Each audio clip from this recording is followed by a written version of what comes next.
The transport ship moved slowly through space toward Kepler Station 7. Park Dong-woo sat by the small window and watched the stars pass by. He had traveled far from Earth for this job, very far. Dong-woo was tired of war. He had spent 5 years as a military medic on Earth during the border conflicts. He had seen too much blood and too many young soldiers die in his arms. When the Galactic Education Consortium offered him work as a caretaker for alien children, he said yes without thinking twice. The pay was good. The work seemed peaceful. Most importantly, no one would be shooting at him. The station grew larger as they got closer. It looked like a giant metal flower floating in space. 5 arms stretched out from the center hub. Each arm had windows that glowed with soft light. It was beautiful in a strange way. "First time seeing a consortium education station?" asked the pilot, a friendly woman from Mars. "Yes," Dong-woo replied. "It is bigger than I expected. Wait until you see the inside. They built it to make different species feel at home. Each section has different gravity and air mixtures. The docking process took an hour." When Dong-woo finally stepped off the transport, he felt lighter than normal. The station used lower gravity to accommodate species from different worlds. Tall, bird-like creature waited for him at the docking bay. It had bright blue feathers and large yellow eyes. When it spoke, its voice sounded like wind chimes. "Welcome to Kepler Station 7. I am Administrator Vex. You must be Guardian Dong-woo." "Just Dong-woo is fine," he said with a small bow. Earth. Customs felt strange here, but he wanted to be polite. Vex tilted her head to one side. "Of course. Follow me, please. I will show you to your quarters and then introduce you to your charges." They walked through corridors that seemed to shift and change. The walls showed pictures of different worlds. Some had purple skies, others had 3 suns. Dong-woo had studied alien worlds in school, but seeing them like this made them feel real. "Tell me about the children," Dong-woo said as they walked. "Younglings," Vex corrected gently. "We call them younglings because child means different things to different species. You will care for 12 of them." She stopped at a large window that looked into a play area. Inside, Dong-woo saw creatures he had only read about in books. 2 human children played with building blocks in one corner. A boy and a girl, both around 8 years old. Near them, 3 small reptilian creatures with green scales chased each other in circles. On the other side of the room, 4 furry mammals that looked like bear cubs but with 6 legs climbed on jungle gym equipment. The strangest younglings were 3 beings that looked like they were made of living crystal. They stood perfectly, still, but colors moved through their transparent bodies like slow rainbows. "The human younglings are Hana and Kyung-min," Vex explained. "Their parents work as diplomats in the outer systems. The green ones are Sisk younglings, very active and curious. The furry ones are Furin cubs. They love to climb and play games. The crystal beings are young prisms. They think and move differently than the others." Dong-woo watched them play. The human children seemed to understand. The alien younglings better than he expected. When one of the Sisk younglings fell down, Hana ran over to help. When a Furin cub got stuck on the climbing equipment, Kyung-min showed it how to get down safely. "They all seem to get along well," Dong-woo observed. "Yes. Younglings adapt faster than adults. They make friends easily." Vex paused. "That is one reason we chose a human for this position." "What do you mean?" Vex looked at him with her large yellow eyes. "Humans are good with different species. Your people form bonds easily. The consortium has studied Earth behavior patterns. Humans adopt pets, care for plants, even talk to machines. This makes you excellent caretakers for multi-species groups." Dong-woo nodded. He had never thought about it that way, but it made sense. His own family had always taken care of stray animals. His grandmother talked to her garden plants every morning. "What about the other caretakers?" he asked. "Most are bovians or melodians, herbivore species with gentle natures. They work well with individual species but struggle with mixed groups. Humans seem to understand all younglings equally. They continued the tour. Vex showed him the sleeping areas, which could adjust for different species' needs. The eating areas had food dispensers for every type of diet. The medical bay had equipment for treating dozens of different alien biologies. The station is mostly automated, Vex explained. Your job is to supervise playtime, settle disputes, and keep everyone safe and happy. Seems simple enough. Vex made a sound that might have been laughter. Famous last words. Wait until you see what happens when a Sisk youngling decides to redesign the water recycling system. Dongwu smiled. After 5 years of battlefield medicine, mechanical problems sounded refreshing. They reached his quarters. The room was small but comfortable. It had a bed sized for humans, a desk, and a large window facing the station's central garden area. The emergency protocols are in your handbook, Vex said, handing him a tablet device. Though we have never needed them. This is a peaceful sector of space. What kind of emergencies?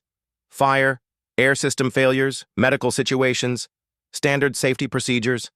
Nothing exciting has happened here in 3 years. Dongwu set the tablet on his desk.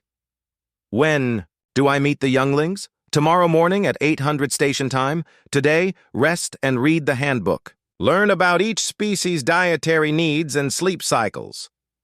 After Vex left, Dongwu sat by his window and opened the handbook. The information was detailed but straightforward. Sisk younglings needed warm temperatures and ate mostly plants. Furin. Cubs required high-protein foods and lots of physical activity. Prism younglings absorbed energy directly from light sources and communicated through color changes. The human children would be easiest to understand, but the handbook noted they often acted as translators between species when the universal translator devices failed. As he read, Dongwu felt something he had not experienced in years. Peace. No alarms, no emergency calls, no wounded soldiers crying for their mothers. Just the quiet hum of the station systems and the soft glow of stars through his window. He thought about his old unit back on Earth. They would probably laugh if they could see him now. Dongwu, the combat medic, reduced to babysitting alien children. But he did not care. This felt right. The next morning came quickly. Dongwu woke naturally for the first time in months. No sirens, no urgent announcements. He dressed in the simple uniform provided by the consortium and made his way to the youngling area. The children were already awake and playing. When they saw him enter, they all stopped to stare. 12 pairs of eyes from 6 different species focused on the new human. "Hello," Dongwu said in his gentlest voice. "My name is Dongwu. I am here to take care of all of you." Hana stepped forward. She had short black hair and serious dark eyes that reminded him of his younger sister. "Are you going to stay?" she asked. "The last caretaker left after 2 weeks. I am going to stay as long as you need me," Dongwu replied. Kyungmin joined, his friend. He was taller than Hana and had a curious expression. "Do you know how to play zero-gravity soccer?" he asked. Dongwu laughed. "No, but I would like to learn." The ice was broken. The Sisk younglings chittered excitedly and ran in circles. The Furin cubs bounced up and down. Even the Prism younglings glowed brighter with what he guessed was happiness. For the first time since leaving Earth, Dongwu felt truly at home. 3 weeks had passed since Dongwu arrived at Kepler Station 7. He had settled into a comfortable routine with the younglings. Morning exercises with the Furin cubs, learning games with the Sisk younglings, quiet time with the Prism younglings, and story time with Hana and Kyungmin. Each day felt the same in the best way possible. The children had accepted him completely. They ran to greet him each morning and said goodnight before sleep time. Even the Prism younglings, who rarely showed emotion, glowed warm yellow colors when he entered their area. Dongwu was teaching Kyungmin how to fix a broken toy robot when the first alarm sounded. It was different from the normal station alarms. This one was deeper, more urgent. The lights in the play area changed from soft white to flashing orange. "What is that sound?" asked Hana, looking up from the book she was reading to a Sisk youngling. "Probably just a drill," Dongwu said. But something in his stomach felt wrong. His military training kicked in automatically. He began counting exits and checking the positions of all 12 younglings. Administrator Vex appeared on the communication screen. Her normally calm voice sounded strained. "All caretakers report to stations immediately. We have unknown ships approaching the outer perimeter. This is not a drill." The younglings sensed the tension. The Sisk younglings stopped chittering and huddled together. The Furin cubs climbed down from their play equipment and moved closer to Dongwu. The Prism younglings turned a worried blue color. "Are we in danger?" Kyung-min asked. Dongwu knelt, down to his eye level. "I do not know yet, but I promise to keep all of you safe." He activated his communication device. "Administrator Vex, this is Dongwu. What kind of ships?" Vex's voice crackled through the speaker. "Unknown configuration. They are not responding to our identification requests. Long-range sensors show weapon systems." Dongwu felt ice in his veins. On Earth, unknown armed ships meant trouble. He doubted space was any different. "Should I prepare the younglings for evacuation?" "Negative. All evacuation ships are in dock. For maintenance, we are trying diplomatic contact first." The communication went silent. Dongwu looked around the play area with new eyes. He had read the emergency handbook, but it focused on system failures and medical problems. Nothing about hostile visitors. The orange lights changed to red. A new alarm joined the first one. This one sounded like a hunting horn, long and threatening. "All station personnel," Vex's voice returned, but now it shook with fear. "We are under attack. The approaching ships belong to the Ravak Collective. They have boarded the station. All caretakers initiate lockdown protocols immediately. Dongwu." Had never heard of the Ravak Collective, but the name made his military instincts scream danger. He moved quickly to the control panel and began sealing the play area doors. "What is happening?" Hana asked, her voice small. "Bad people are coming to the station," Dongwu said simply. "I need all of you to stay calm and do exactly what I say." The Sisk younglings made frightened chirping sounds. The Furin cubs whimpered. The Prism younglings flashed rapid red and orange colors. Kyung-min stood up straight, trying to be brave. "What do you need us to do?" Dongwu felt proud of the boy's courage. "Help me move everyone to the safe room. Hana, can you carry the smallest Sisk youngling? Kyung-min, help the Furin cubs stay together." The safe room was a small space behind the main play area. It had thick walls and its own air supply. Dongwu had noticed it during his first week, but never thought they would need it. As they moved the younglings, the station shook. Something had hit the outer hull. Emergency lighting flickered on and off. "Why do the bad people want to hurt us?" asked one of the Sisk younglings in its chirping language. Hana translated the question. Dongwu wished he had a good answer. "Some people hurt others because they can, but they will not hurt you. I will not let them." The main doors to their section suddenly groaned. Something was trying to force them open. The security locks held, but barely. Dongwu sealed the safe room door behind them and activated the emergency communication system.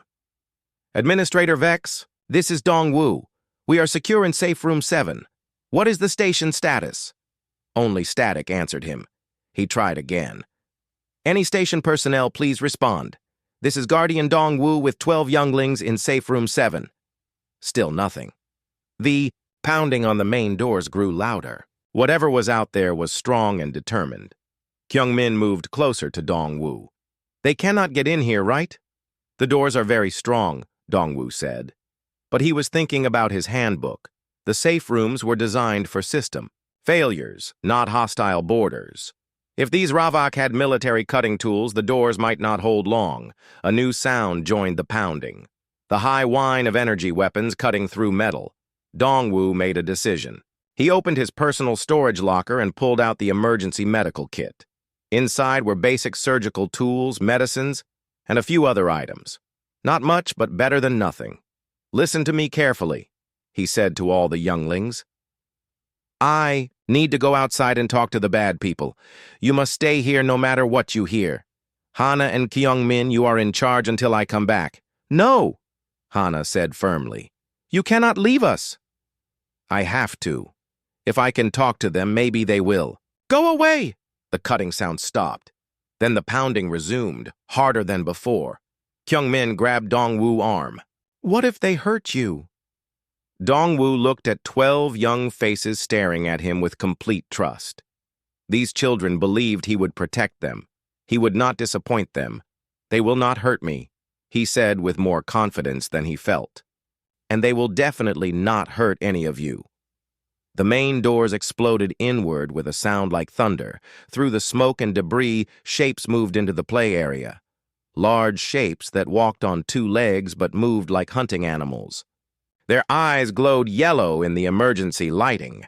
Dong-woo heard voices speaking in a language that sounded like growling. Then one voice rose above the others, speaking in galactic common. "Smell them, young ones, fresh and afraid. Good hunting. Today?" Another voice laughed, a sound like breaking glass. "Easy prey. No defenders here. Only soft plant eaters and weak scavengers. Find them quickly. Kill any adults. Take the young ones for the fighting pits." Dong-woo felt something cold and dark rise in his chest. These creatures were not here to rob the station. They were here to take the children. He sealed the safe room behind him and stepped out to meet the hunters. Through the broken doorway came the largest creature Dong-woo had ever seen. It stood nearly 3 meters tall and was covered in gray fur. Its face was like a wolf but larger and more intelligent. Yellow eyes fixed on him immediately. "What have we here?" the creature said in perfect galactic common. "A human. How interesting. I am Pack Leader Gorth of the Ravak Collective." 2 more creatures flanked their leader. They carried energy weapons and moved with the fluid grace of natural predators. Dong-woo stood perfectly still. His medical training had taught him to stay calm under pressure. His military experience had taught him to assess threats quickly. These were apex predators, built for hunting and killing. But they had made one mistake. They had come for his children. "I am Dong-woo," he said calmly. "You need to leave this station immediately." Gorth laughed, showing rows of sharp teeth. "Or what, little human? You will call for help? We have already dealt with your station security. Your administrator is dead. Your evacuation ships are disabled." The ice in Dong-woo's chest spread outward. Vex was dead. They were alone. "Where are the young ones?" Gorth demanded. "We can smell them. Fresh and frightened. Tell us where they hide and we might let you live." Dong-woo looked at the 3 predators. Then he looked back at the safe room door where 12 younglings waited for him to protect them. "No," he said simply. "No?" Gorth tilted his massive head. "You misunderstand, human. We are hunters. You are prey. This is not a negotiation." "You are right about one thing," Dong-woo said, reaching into his medical kit. "This is not a negotiation." Pack Leader Gorth expected the human to beg for mercy or try to run. Prey species always did one of those things when faced with Ravak hunters. Instead, the small human did something completely unexpected. He stepped forward. "You are scaring the children," Dong-woo said in the same calm voice he used during story time. "Leave now." Gorth blinked his yellow eyes. In 300 years of hunting across 12 star systems, no prey species had ever given him orders. The very idea was so strange that he almost laughed. "Did you just command me, little human?" "I asked you politely. Now I am telling you. Leave the children alone." The 2 other Ravak warriors, Fang and Claw, exchanged confused looks. Their pack leader seemed as puzzled as they were. "Perhaps you do not understand," Gorth said slowly. We are apex predators. You are prey. Your children will make fine additions to our fighting pits. You cannot stop us. Dongwu reached into his medical kit and pulled out a small metal tool. It was designed for precise surgical work, but in his hands it looked different, dangerous. The children are under my protection, he said. That means you go through me. Gorth decided to end this foolishness quickly. He would make an example of the human, then take the young ones. He charged forward with the speed that had made him legendary among his people. He never reached his target. Dongwu moved like water flowing around a rock. The surgical tool flashed out and struck nerve clusters on Gorth's massive leg that the Ravak did not even know existed. Pain shot through the pack leader body like lightning. Gorth crashed into the wall behind where Dongwu had been standing.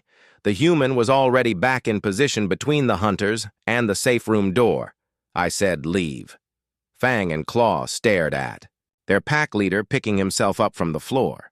Gorth had never been touched by prey before, never even been slowed down. How did you know where to strike? Gorth growled, favoring his injured leg. I am a medic, Dongwu replied. I know how bodies work. All bodies. The pack leader realized this human was not like other prey species. There was no fear in his scent, no panic in his movements. Instead, there was something else. Something that made Gorth's own predator instincts whisper warnings. Kill him, Gorth ordered his warriors. Fang attacked from the left while Claw moved right. They had hunted together for decades and knew how to coordinate their strikes perfectly. Dongwu anticipated both attacks. When Fang lunged, the human was already moving. The surgical tool struck pressure points on the warrior neck, sending him stumbling backward. Claw attack met empty air as Dongwu ducked and rolled, coming up behind the second warrior. Another precise strike to the base of Claw's spine sent the Ravak warrior to his knees. In less than 10 seconds, 2 apex predators were disabled and their pack leader was injured. The human had not even seemed to hurry. What are you? Gorth demanded. Dongwu straightened his simple uniform and checked the safe room door behind him. It remained sealed. Good. The children were still protected. I am someone who cares about those children, he said. And you are threatening them. Inside the safe room, Hana pressed her ear to the door. She could hear voices but not words. The Sisk younglings huddled together, making frightened chirping sounds. The Furin cubs whimpered softly. The Prism younglings had turned almost black with fear. What is happening out there? Kyungmin whispered. Dongwu is fighting the bad people, Hana whispered back. Can he win? Hana thought about the gentle man who read them stories and fixed their toys. Then she thought about something else. The way his eyes had changed when the alarm started. The way he moved when he prepared the safe room. Like he was remembering something important. Yes, she said with sudden certainty. He will win. Outside, more Ravak warriors poured through the broken doorway. They had heard the sounds of battle and came to help their pack leader. 5 more hunters entered the play area, all armed with energy weapons. Gorth struggled to his feet. His legs still burned with pain, but his pride hurt worse. Surround him. Use your weapons! The Ravak spread out in a hunting formation they had used successfully on 1,000 worlds. Energy weapons charged with deadly humming sounds. Dongwu looked at 8 apex predators armed with military weapons. He had a medical, tool, and whatever he could improvise from the play area. The odds did not matter. Behind him were 12 children, who trusted him to keep them safe. That was all that mattered. Last warning, he said calmly. Walk away. The Ravak opened fire. Dongwu was already moving before the first energy blast left its weapon. He grabbed a metal play structure and used it as a shield while diving behind the broken remains of a climbing wall. Energy bolts sizzled through the air where he had been standing. The smell of burned metal filled the room. He moves like a hunter, Fang said, confusion clear in his voice. Impossible, Gorth replied. Humans are prey animals, mid-tier omnivores. Our intelligence reports were very clear. But as they searched for the human among the wreckage of the play area, Gorth began to wonder if their intelligence was wrong. Dongwu appeared behind Claw like a ghost. The surgical tool found the nerve cluster at the base of the warrior skull. Claw dropped instantly. Before the others could react, Dongwu had vanished again. "Where did he go?" demanded one of the new warriors. "He is using the environment," Gorth realized. "Like a persistence hunter." The words sent chills through the hunting pack. Persistence hunters were the most dangerous predators in the galaxy. They did not rely on strength or speed. They used intelligence, patience, and absolute determination. But humans were not persistence hunters. Were they? A section of wall paneling fell on two warriors, pinning them temporarily. While they struggled to free themselves, precise strikes to nerve clusters left them paralyzed. "He is picking us off one by one," Fang whispered. "Like we do to prey herds." "Humans do not hunt," Gorth insisted, but doubt crept into his voice. Another warrior screamed as something struck him from the shadows. He fell unconscious before he could identify his attacker. The remaining Ravak found themselves back-to-back in the center of the play area, weapons pointing in all directions. They were hunting pack leaders, apex predators who had never known fear. Now they were afraid. "Show yourself, human," Gorth called out. "Face us with honor." Dongwu stepped out from behind the remains of the toy dispenser. He looked exactly the same as when the fight started. Calm, controlled, completely focused. "Honor," he said quietly. "You came here to take children, to hurt babies. You talk about honor?" Something in his voice made the Ravak step backward. There was no anger in his tone, no hatred, just cold, absolute certainty. "I will give you one last chance," Dongwu continued. "Leave this station. Leave these children alone. Never come back." Gorth looked around at his fallen warriors, 7 of the finest Ravak hunters in the collective, defeated by one human with a medical tool. "And if we refuse?" Dongwu reached into his medical kit and pulled out another tool, then another. His hands moved with practiced precision, preparing instruments that could heal or harm depending on how they were used. "Then I will show you what humans really are," he said simply. For the first time in his 300-year life, pack leader Gorth of the Ravak collective felt like prey.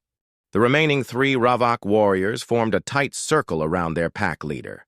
Their weapons pointed outward, but their hands shook slightly. None of them would admit to fear, but they all felt it creeping through their bodies like ice water. Dongwu had disappeared again. The play area was filled with shadows and broken equipment, creating perfect hiding spots for someone who knew how to use them. "He is just one human," Gorth muttered, more to convince himself than his warriors. "We are apex predators." "Then why are 7 of our pack unconscious?" Fang whispered back. Before Gorth could answer, the lights went out. Emergency lighting flickered. On a moment later, casting everything in red shadows. But in that brief moment of darkness, something had changed. The human was closer now. They could smell him. "He is controlling the station systems," Claw realized. "This is his territory." The words hit Gorth like a physical blow. Territory. Every predator understood territory. They had invaded the human territory, and now he was defending it with every advantage he possessed. A soft sound came from the air vents above them. Then silence. "Where is he?" demanded the youngest warrior, barely more than a cub himself. The answer came from behind them.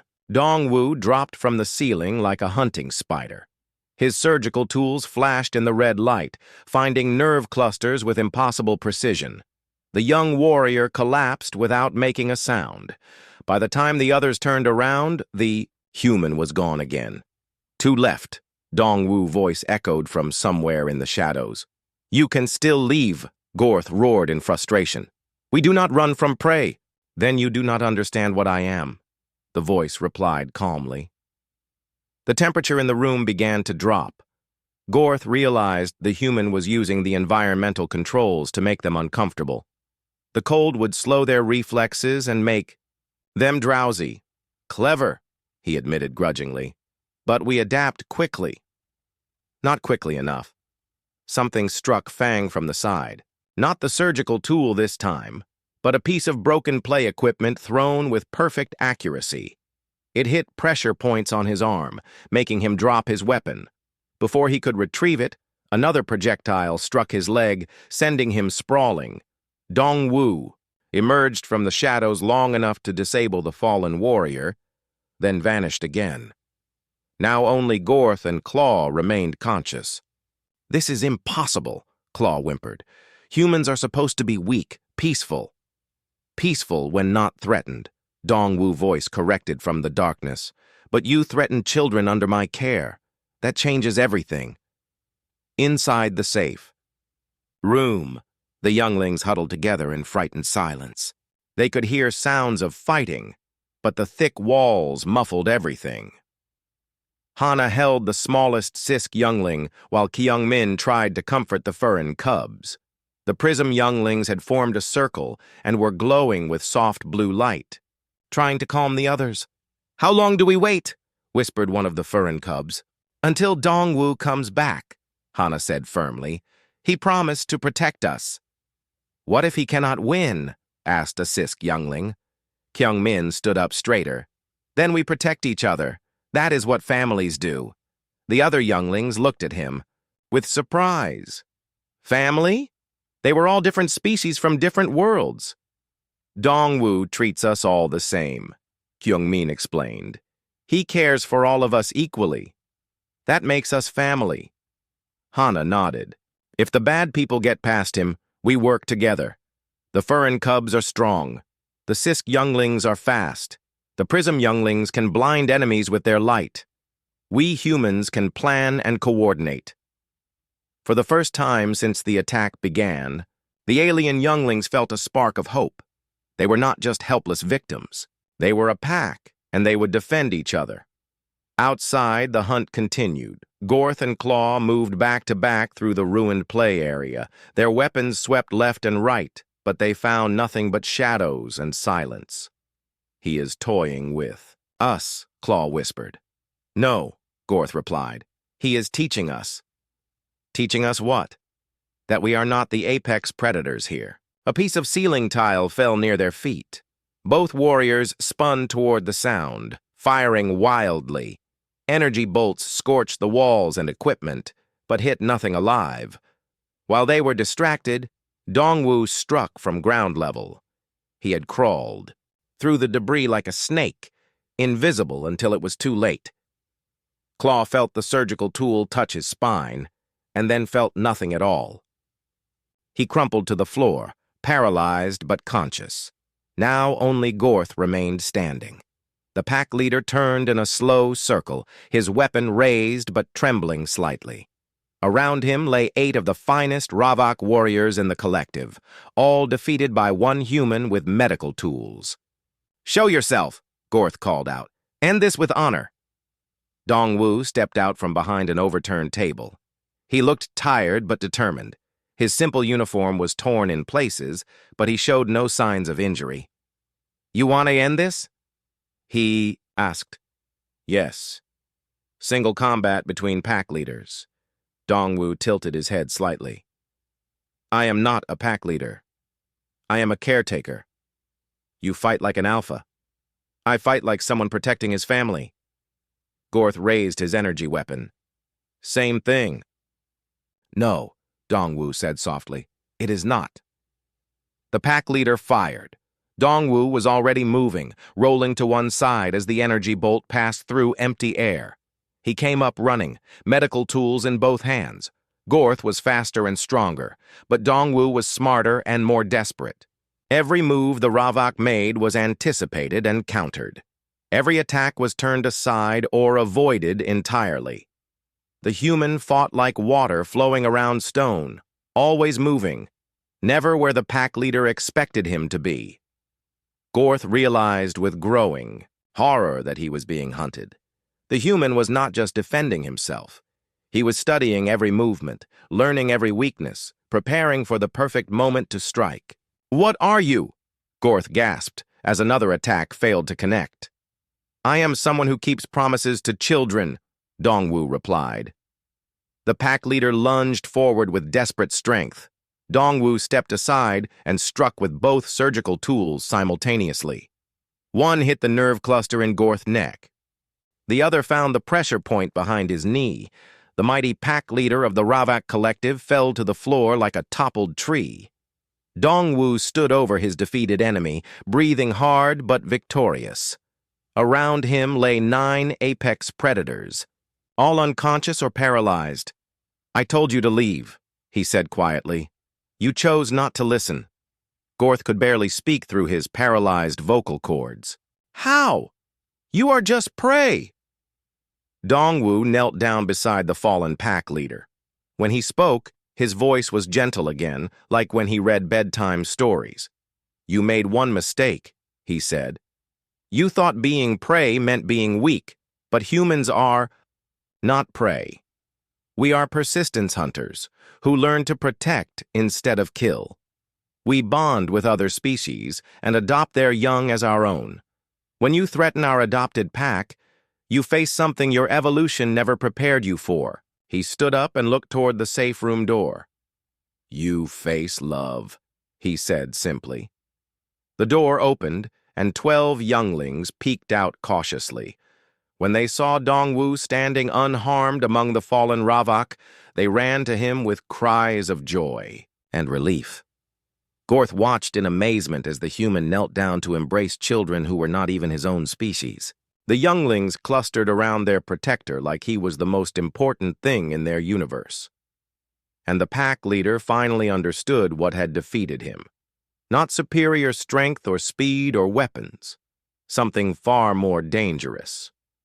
A human who had decided these children were his family. Nothing in the galaxy was more terrifying than that. The communication systems crackled back to life as Dongwu worked to restore station power. His first priority was medical care for the younglings, but they seemed more concerned about him than themselves. "Are you hurt?" Hana asked, examining. "A small cut on his arm." "I am fine," Dongwu assured her. "Just a scratch." Kyungmin helped gather the scattered toys while the alien younglings stayed close to their protector. The furin cubs kept touching his legs to make sure he was real. The Sisk younglings chittered softly, and what Dongwu had learned was their language of comfort. The Prism younglings glowed steady gold, which meant they felt safe. A weak voice came through the station intercom. This is Administrator Vex. Is anyone alive?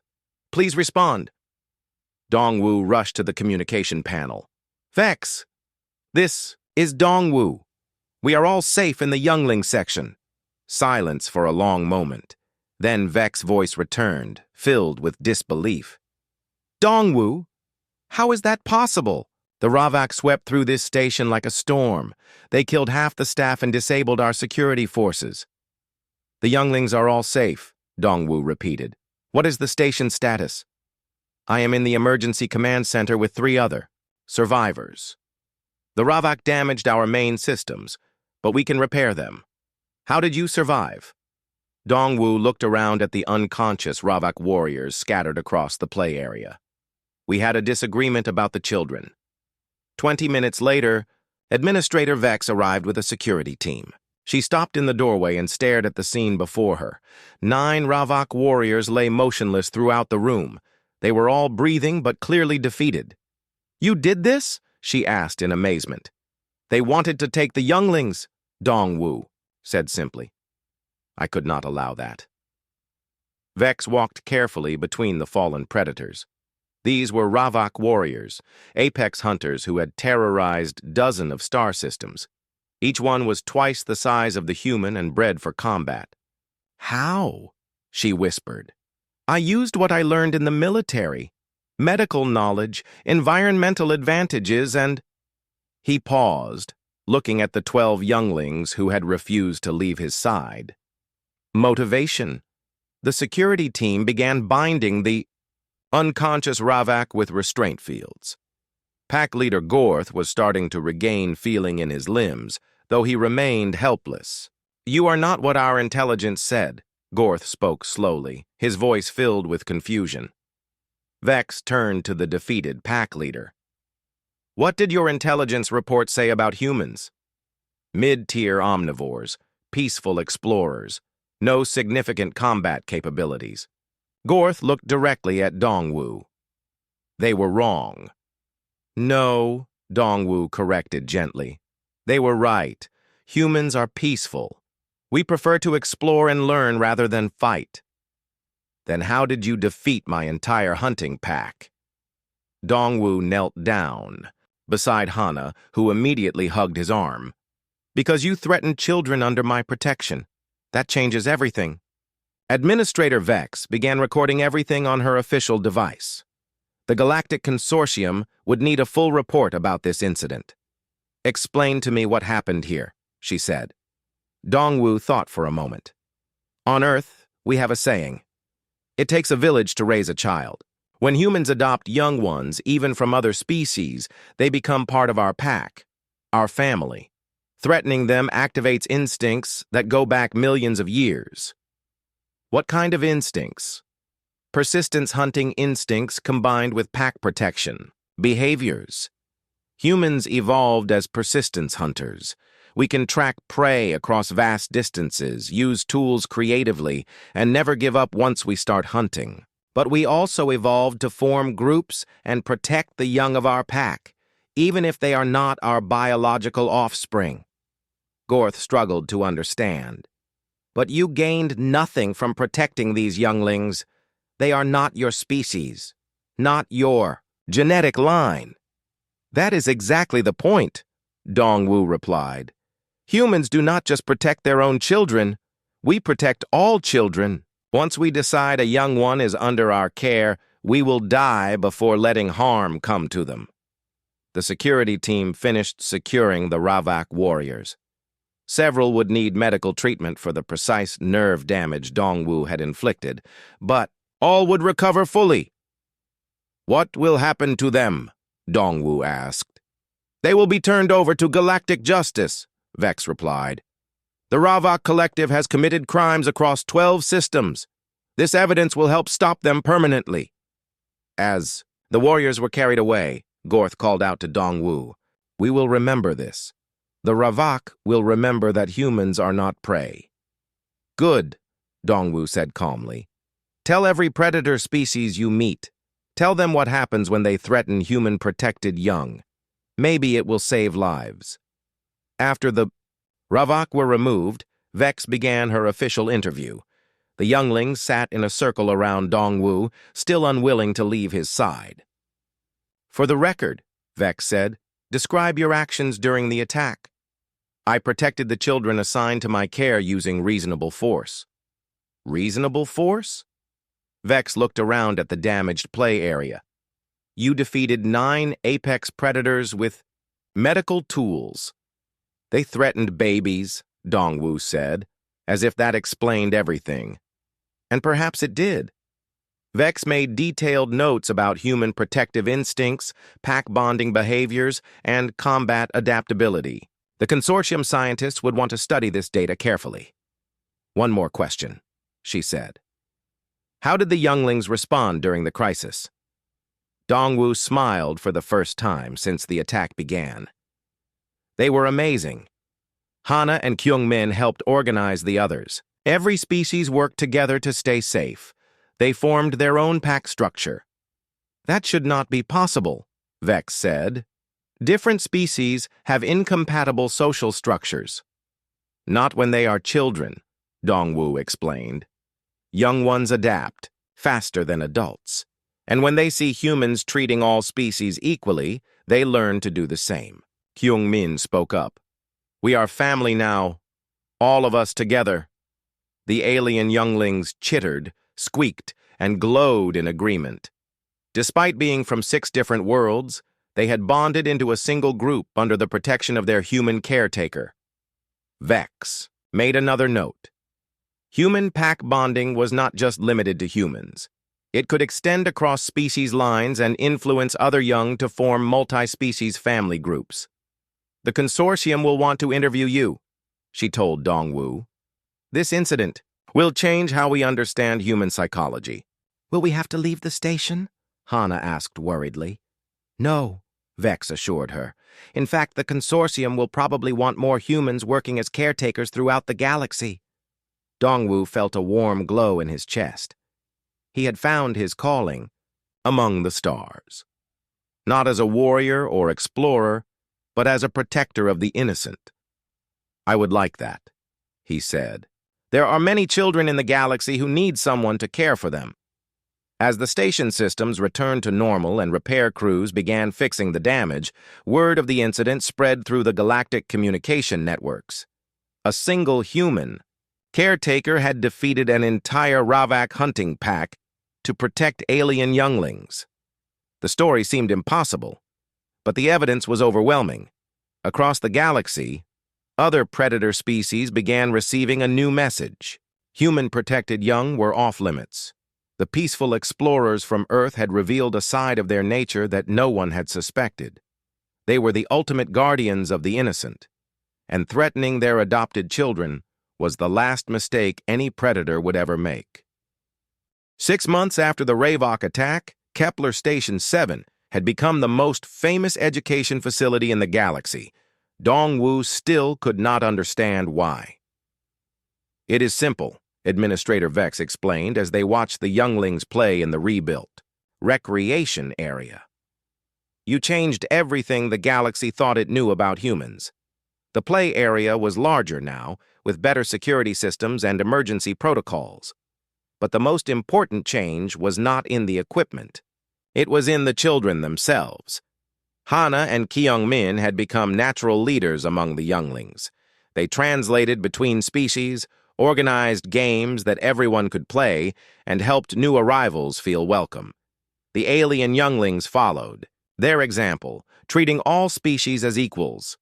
"New family members," Kyung-min announced, leading 3 small blue creatures into the play area. They were Aquarian younglings, visitors from the water worlds near the galactic core. The existing younglings immediately surrounded the newcomers with friendly chirps, squeaks, and welcoming glows. Within minutes, the Aquarian children were laughing and playing as if they had always been part of the group. "How do they do that?" Vex wondered aloud. "Children adapt faster than adults," Dongwu replied. "They judge others by actions, not appearance." A priority communication chimed on Vex's desk device. She activated the holographic display, and the image of Consortium Director Keth appeared. The elderly Centaurian leader looked tired but pleased. "Administrator Vex, Guardian Dongwu," Director Keth greeted them. "I have news about the Ravak trial." "What was the verdict?" Vex asked. "Complete conviction on all charges. The Ravak Collective has been disbanded and its members sentenced to rehabilitation programs. But that is not the most interesting development." Director Keth paused dramatically. "Pack Leader Gorth has requested to speak with Guardian Dongwu." Dongwu looked surprised. "What does he want?"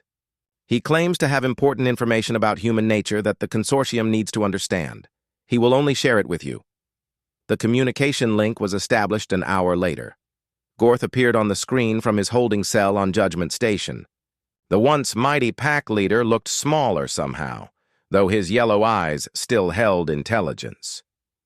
"Human Dongwu," Gorth began formally. "I must speak truth to you." "I am listening." "My people have hunted across the galaxy for thousands of years. We believed we understood all species, could predict all behaviors. You taught us we were wrong." Dongwu remained silent, waiting for Gorth to continue. "Since our defeat, I have studied human history through the consortium databases. Your species has done something no other race has accomplished." "What is that?" "You have domesticated yourselves while retaining your hunting instincts. Most species become either pure predators or pure prey. Humans became something new. Protectors." Vex leaned forward with interest. This was exactly the kind of insight the consortium scientists needed. "Explain," she requested. Gorth looked directly at the camera. "Humans learned to hunt not for dominance or territory, but for survival. Then they learned to farm and no longer needed to hunt for food. But the hunting instincts remained waiting." "Waiting for what?" Dongwu asked. "For a worthy cause. When humans adopt young from other species, the hunting instincts activate. But instead of hunting for food or territory, they hunt to protect. It makes them the most dangerous guardians. In the galaxy," Director Keth appeared excited by this analysis. "Are you saying humans are natural multi-species caretakers?" "More than that," Gorth replied. "Humans create family bonds that cross all genetic boundaries.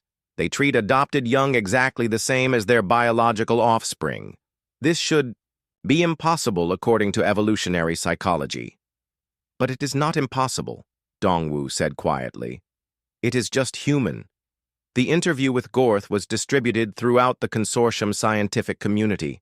Within weeks, requests began arriving. From every corner of the galaxy, species wanted human caretakers for their younglings. Space stations requested human security personnel trained in child protection. Even military units asked for human advisors to help develop better protective strategies. "I do not understand all the attention," Dongwu told Vex as they reviewed the latest batch of requests. "I just did what anyone would do." "No," Vex corrected gently. "You did what humans do. The rest of us are still learning that there is a difference." A soft chiming sound indicated new arrivals at the docking bay.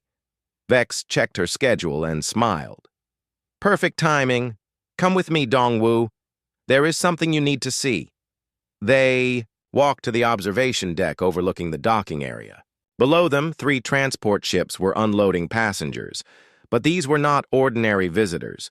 Dozens of humans were stepping off the ships. Men and women of all ages, carrying simple luggage and wearing the same calm expression that Dongwu had shown during the crisis. "Volunteers?" Vex explained. "The consortium put out a call for human caretakers throughout the galaxy. These are the first responses." Dongwu watched his fellow humans greeting the station staff with polite bows and gentle smiles. They looked like teachers, medics, engineers, and farmers. Ordinary people who had left their homes to care for alien children they had never met. Why did they come? He wondered. "Because children need protection," said a familiar voice behind them. They turned to see an older human woman approaching. She had gray hair and kind eyes that reminded Dongwu of his grandmother. "I am Dr. Sunja," she introduced herself. "Former pediatric surgeon from Mars Colony. I came because someone told me there were younglings here who needed care." "But they are not human younglings," Vex pointed out. Dr. Sunja looked confused by the statement. "Does that matter? Children are children." More humans joined them on the observation deck.